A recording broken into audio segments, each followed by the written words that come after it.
വളരെ ശ്രദ്ധയോടെ ഒന്ന് കേൾക്കുക. ഈ പ്രഭാതത്തിൽ എൻ്റെ മനസ്സിലേക്ക് ദൈവം അയക്കുന്ന ദൈവത്തിൻ്റെ വചനമാണിത്. ഈ വചനം നിങ്ങളെ സഹായിക്കുന്നു എന്ന് മാത്രമല്ല, ശക്തിപ്പെടുത്തും, ബലപ്പെടുത്തും, വഴികളൊരുക്കും, തടസ്സങ്ങൾ മാറ്റും. നോക്കൂ എത്ര നല്ലൊരു വചനമാണെന്ന്. 3-ാം അധ്യായം 13-ാമത്തെ വാക്യം, സഹോദരരെ, ഞാൻ തന്നെ ഇനിയും ഇത് സ്വന്തമാക്കി എന്ന് കരുതുന്നില്ല, എന്നാൽ ഒരു കാര്യം ഞാൻ ചെയ്യുന്നു. ആര് ചെയ്യുന്നു? പൗലോസ്ലീഹ ഫിലിപ്പി ലേഖനത്തിൽ പറയുന്ന വാക്കാണ്, ഒരു കാര്യം ഞാൻ ചെയ്യുന്നു. പൗലോസായ ഞാൻ ഒരു കാര്യം ചെയ്യുന്നു. എന്താണ് ചെയ്തത്? എൻ്റെ പിന്നിലുള്ളവയെ വിസ്മരിച്ചിട്ട് മുൻപിലുള്ളവയെ ലക്ഷ്യമാക്കി ഞാൻ മുന്നേറുന്നു. ദൈവവചനം ശ്രദ്ധിച്ചോ? 2 വാക്കുകൾ അല്പം ഗൗരവത്തോടെ ഒന്ന് നിങ്ങളുടെ ഹൃദയത്തിലെത്തിക്കുക. ഒന്ന്, പിൻപിലുള്ളവയെ, ഇന്നലെ വരെയുള്ള കുറേ കാര്യങ്ങളെ, എൻ്റെ മനസ്സിനെ വിഷമിപ്പിക്കുന്ന, മുരടിപ്പിച്ച, എൻ്റെ ജീവിതത്തെ ഒക്കെ തളർത്തിക്കളഞ്ഞ ഇന്നലെയുള്ള കാര്യങ്ങളെ വരെ ഞാൻ വിസ്മരിച്ചിട്ട്. എന്താ വിസ്മരിക്കുക? മറക്കുക. അയ്യോ, അങ്ങനെ പെട്ടെന്ന് നമുക്ക് മറക്കാൻ പറ്റുമോ? ദൈവത്തിൽ അതിനെ മറക്കുക. ഒത്തിരി പേര് വേദനിപ്പിച്ചിട്ടില്ലേ? ഒത്തിരി പേര് വിഷമിപ്പിച്ചിട്ടില്ലേ? ഒത്തിരി പേര് തരം താഴ്ത്തി, ചില പേര് ശപിച്ച ഓർമ്മ, കളിയാക്കിയ ഓർമ്മ, ഒറ്റപ്പെടുത്തിയ ഓർമ്മ, ചിലരൊക്കെ നമ്മളെക്കുറിച്ച് പറഞ്ഞ ചില ശാപവാക്കുകൾ ഒക്കെ നമ്മുടെ മനസ്സിലിങ്ങനെ മായ്ച്ചിട്ടും മായാത്ത വിധത്തിൽ കിടക്കുന്നില്ലേ? ഉണ്ടാകാം. ഒത്തിരി പേർക്ക് ഒന്ന് സന്തോഷിക്കാൻ പോലും പറ്റുന്നില്ല, ഒന്ന് സമാധാനത്തോടെ എല്ലാ കാര്യം ചെയ്യാൻ പറ്റുന്നില്ല, ഒരു ജോലി ചെയ്യാൻ പറ്റുന്നില്ല, കുടുംബജീവിതം ഒന്ന് കൈകാര്യം ചെയ്ത് കൊണ്ടുപോകാൻ പറ്റുന്നില്ല, ശുശ്രൂഷയൊന്നും കൊണ്ടുപോകാൻ പറ്റുന്നില്ല. പൗലോസായ ഞാൻ ഒരു കാര്യം ചെയ്യുന്നു. ആ ഒരു കാര്യം ഒന്ന് ചെയ്തേ. എൻ്റെ പിന്നിലുള്ളവയെ ഇന്നലെ വരെ എന്നെ പുറകോട്ട് വലിച്ചുകൊണ്ടിരുന്നവയെ ഞാൻ വിസ്മരിക്കുന്നു. ഞാൻ അതിനെ മറക്കുവാണ് കർത്താവേ. ഒന്ന് പ്രാർത്ഥിച്ചേ അങ്ങനെ. കർത്താവേ, എൻ്റെ പിന്നിലുള്ളവ, എൻ്റെ പലരുടെയും മുഖം എൻ്റെ മനസ്സിൽ നിന്ന് മായുന്നില്ല. പലരും വിഷമപ്പെടുത്തിയ കാര്യങ്ങൾ എൻ്റെ മനസ്സിനെ വല്ലാതെ ഇട്ട് ഉലയ്ക്കുന്നു. കൊടുങ്കാറ്റിൽ പെട്ടതുപോലെയാണ് ചിലപ്പോൾ, വലിയ വെള്ളത്തിൽ വീണതുപോലെ, കയ്യും കാലും ഇട്ട് അടിക്കുന്നത് പോലെയാ ചില സമയത്ത് എൻ്റെ മനസ്സും ശരീരവും ചിന്തകളും ഒക്കെ. എന്നാൽ ഒന്ന് പറയട്ടെ, വചനം പറഞ്ഞ് ശ്രദ്ധിച്ചു ഏറ്റെടുത്ത ഈ വാക്യം, എൻ്റെ പിന്നിലുള്ളവയെ ഞാൻ വിസ്മരിച്ചിട്ട്, പുറകോട്ട് മാറ്റി മറന്നു കളഞ്ഞിട്ട്, മുമ്പിലുള്ളവയെ ലക്ഷ്യമാക്കി ഞാൻ എങ്ങനെ മുന്നേറുന്നു. നടക്കുവാണെന്ന് ഞാൻ ഓടുന്നു, നടക്കുന്നു, ശ്രമിക്കുന്നു എന്നല്ല, ഞാൻ മുന്നേറുന്നു. ഇന്ന് നിങ്ങൾക്ക് ദൈവവചനത്തിലൂടെ ജീവിതത്തിലേക്ക് കുറച്ചുകൂടെ മുന്നേറാനുള്ള ഒരു ശക്തിയാണ് കേട്ടോ ഈ വചനം തരുന്നത്. മുന്നേറാനുള്ള ശക്തി. ഇങ്ങനെ ഇരുന്നാൽ പോരാ. ഈ വചനത്തിൽ കുറേ കാര്യങ്ങൾ നിങ്ങളോട് സംസാരിക്കുകയാണ്. പ്രിയപ്പെട്ടവരെ, ഇന്നലെയുള്ള കാര്യങ്ങൾ ഓർത്തോണ്ടിരിക്കുന്ന എത്ര പേരുണ്ടെന്നറിയാം. അവരൊക്കെ ഇന്നലകളിലാണ് ജീവിക്കുന്നത്. എന്നിട്ട് നാളെയെക്കുറിച്ച് ടെൻഷനായി ഉള്ള സമയം കൂടി അത് ഇരുട്ടാക്കി കളയുക. ഒന്ന് ദൈവവചനത്തിലേക്ക് കയറി വന്നേ. ഇതാ പൗലോസ്ലീഹ പറഞ്ഞ വാക്ക്, എൻ്റെ പിന്നിലുള്ളവയെ ഞാൻ വിസ്മരിക്കുന്നു. നിങ്ങൾക്ക് ആ കൃപ കിട്ടുന്നുണ്ട് കേട്ടോ. നിങ്ങൾക്ക് ആ അനുഗ്രഹം ഇപ്പോൾ വരുന്നുണ്ട്. നിങ്ങളുടെ കുടുംബത്തിന് അത് വരുന്നുണ്ട്. തന്നെയും പിന്നെയും ഭക്ഷണത്തിനിരിക്കുമ്പോഴും ആ കാര്യമാണ് പറഞ്ഞുകൊണ്ടിരിക്കുന്നത്. എവിടെയും 4 പേര് ഒരുമിച്ച് കൂടുമ്പോൾ നമ്മളെയൊക്കെ അങ്ങനെ ചെയ്തിട്ടില്ലേ, നമ്മളൊക്കെ എങ്ങനെയായിരുന്നു, അതൊക്കെ നിർത്തിക്കുക. അത് ദൈവത്തിൽ അതിനെല്ലാം ഒന്ന് വിസ്മരിക്കുക. എന്നിട്ട് മുമ്പിലുള്ളവയെ, അപ്പം മുമ്പിലുണ്ടെന്ന് എങ്ങനെ അറിഞ്ഞേ? അതായത് നിങ്ങളുടെ കണ്ണുകളിൽ നോക്കി. ഈ ദൈവവചനത്തിലൂടെ പറയട്ടെ, ദൈവം ഒരുക്കിയിരിക്കുന്ന ഒരു അനുഗ്രഹം മുന്നിലുണ്ട്. ദൈവം ഒരുക്കിയിരിക്കുന്ന ഒരു സൗഖ്യം മുന്നിലുണ്ട്. ദൈവം ഒരുക്കിയിരിക്കുന്ന ഒരു അഭിഷേകം മുന്നിലുണ്ട്. ദൈവം ഒരുക്കിയിരിക്കുന്ന നന്മകൾ നിന്റെ ജീവിതത്തിൻ്റെ മുമ്പിലുണ്ട്. എന്നിട്ട് അതിലേക്ക് ഇങ്ങനെ നോക്കി ഇരുന്നാൽ പോരാ, നടന്നാൽ പോരാ, ഓടിയാൽ പോരാ.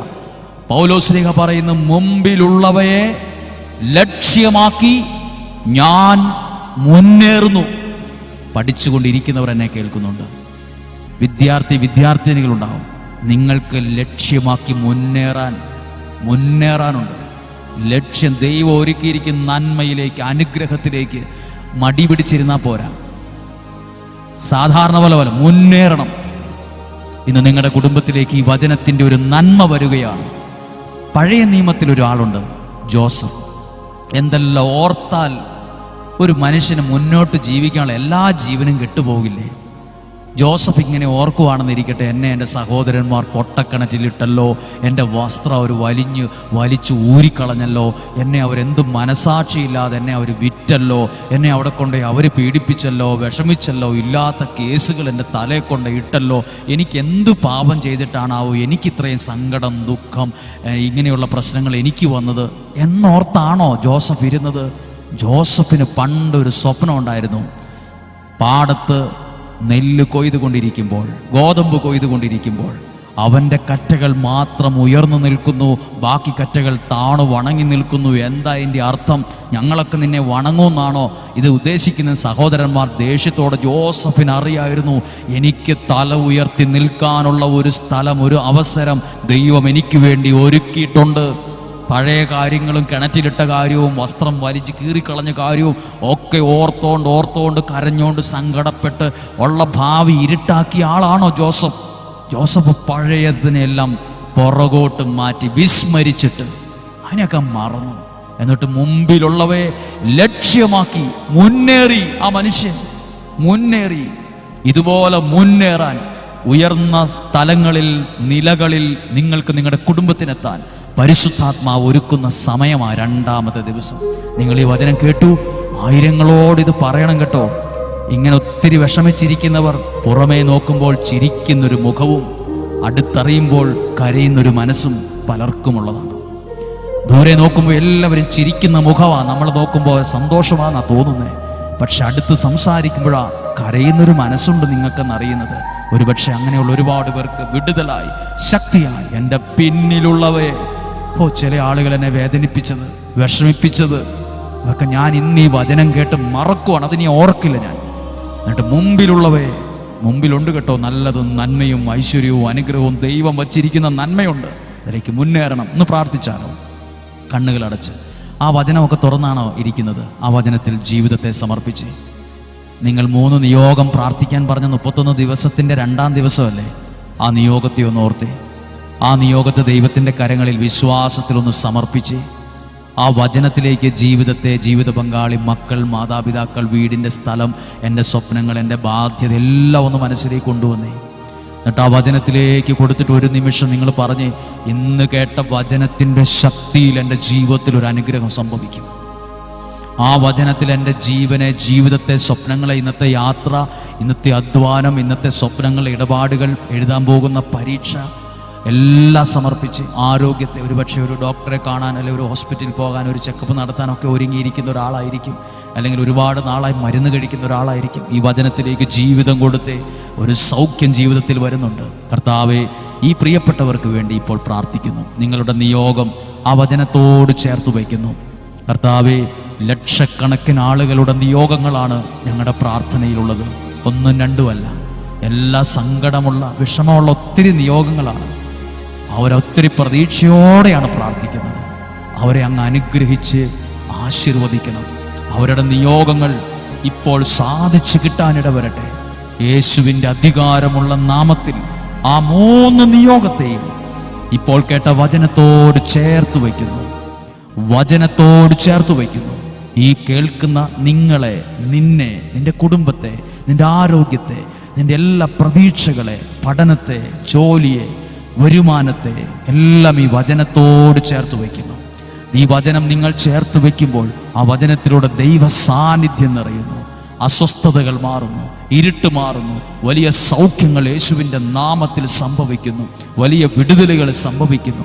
പരിശുദ്ധ അമ്മയുടെ വലിയൊരു മാധ്യസ്ഥം നിങ്ങൾക്ക് ലഭിക്കുന്നു. നിങ്ങൾക്കൊരു സാക്ഷ്യം പറയുവാൻ ഒരു വലിയൊരു അനുഗ്രഹം ലഭിക്കട്ടെ. നിങ്ങളുടെ ജീവിതത്തിൽ ദൈവം ഇടപെട്ട കാര്യങ്ങൾ 100 പേരോട് പറയുവാൻ നിങ്ങളുടെ അധരങ്ങളെ ദൈവം സഹായിക്കട്ടെ.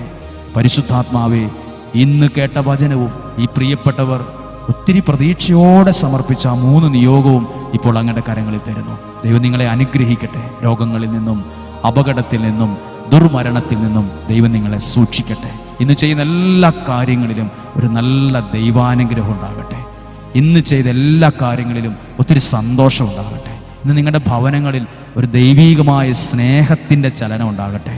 നിങ്ങളുടെ ഭവനത്തിലുള്ളതോ വ്യക്തി ജീവിതത്തിലുള്ള ചില അസ്വസ്ഥതകളും പിണക്കങ്ങളും വാശി പഴയത് പറയുന്നില്ലെങ്കിൽ അതെല്ലാം മാറി എന്നറിയില്ല, ഒരു സന്തോഷം വന്നല്ലോ, എൻ്റെ കുടുംബത്തിന് അനുഗ്രഹിക്കുന്ന പോലൊരു അനുഭവം ഉണ്ടല്ലോ എന്ന് പറയാൻ പരിശുദ്ധാത്മാവ് ഇടവരുത്തും. ഇന്നലകളെ വിസ്മരിച്ചിട്ട് മുമ്പിലുള്ളവയെ ലക്ഷ്യമാക്കി മുന്നേറണം. ഉഴപ്പി മടി പിടിച്ച് കൂട്ടുകെട്ട് കൂടി അമിതമായി ഫോൺ ഉപയോഗിച്ച് അങ്ങനെയെല്ലാം മാറി മാറി പോകരുത്. ദൈവം തന്ന അനുഗ്രഹത്തിലേക്ക് മടി പിടിച്ചിരിക്കരുത്, മുന്നേറണം. അങ്ങനെ ഒരു തീരുമാനം വെച്ചുകൊള്ളുക. ദൈവം സഹായിക്കട്ടെ. നിങ്ങൾ സമർപ്പിച്ച 3 നിയോഗവും ഇന്ന് കേട്ട വചനത്തോട് ചേർത്ത് വയ്ക്കുന്നു. ആ വചനശക്തിയിൽ ആ നിയോഗത്തിൻ്റെ 1-ാമത്തെ കാര്യം, 2-ാമത്തെ കാര്യം, 3-ാമത്തെ കാര്യം അത് ദൈവകരങ്ങളിൽ ഏൽപ്പിക്കുന്നു. അത് അത്ഭുതമായി, അടയാളമായി, സാക്ഷ്യമായി തിരിച്ചു കൊടുക്കണമേ. യേശുവിൻ്റെ നാമത്തിൽ ഏൽപ്പിക്കുന്നു. ഒരിക്കൽ കൂടി നിങ്ങൾക്ക് വേണ്ടി പ്രാർത്ഥിക്കുന്നു. ദൈവത്തിൻ്റെ കൃപയും സമാധാനവും ഇന്ന് കേട്ട വചനത്തിലൂടെ, പ്രാർത്ഥനയിലൂടെ നിങ്ങളിൽ, നിങ്ങളുടെ യാത്രകളിൽ, കുടുംബത്തിൽ, ജീവിത സാഹചര്യങ്ങളിൽ, ഇടപാടുകളിൽ ഉണ്ടാകട്ടെ എന്ന്